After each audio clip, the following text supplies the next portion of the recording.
मित्रांनो, आम्ही चाललोय नरसिंह अवतार मूवी बघायला. ॲज युजल मोनिशने आज सुद्धा लेट केलंय. 11:50चा मूवी आहे आणि 11च्या आधीच इथेच झाले.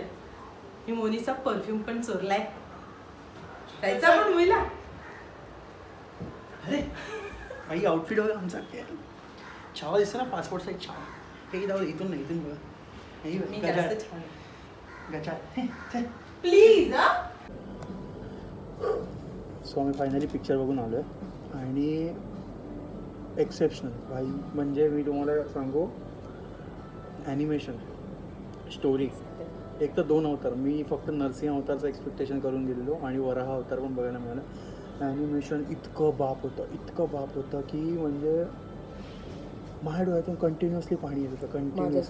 कंटिन्यू हे मॅडमचे डोळे बघ, त्या मॅडमचे डोळे अरे एवढा म्हणजे अमेझिंग.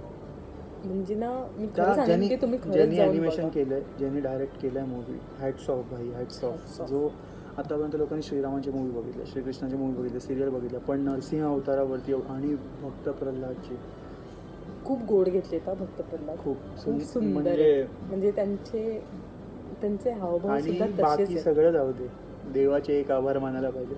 1 इंच तिकडे किंवा 1 इंच इकडे गेलो असतो ना तरी वाटोळं झालं असतं, पण इथे जन्म घेतल्यामुळे एवढी सुंदर हिस्ट्री जी लाभली आहे. तुम्ही नसेल बघितलं, खरंच बघून या. म्हणजे ठीक आहे, दुसरे मूवी पण असतात बॉलिवूडच्या, सैयारा हे ते, मी काय त्याच्याबद्दल चुकीचं काय म्हणत नाही, पण जर तुम्ही स्टोरी ॲनिमेशनचे फॅन असाल तर नरसिंह बघून या. तुम्ही बघा. आता फक्त एक वाट बघायची आहे, परशुरामाची.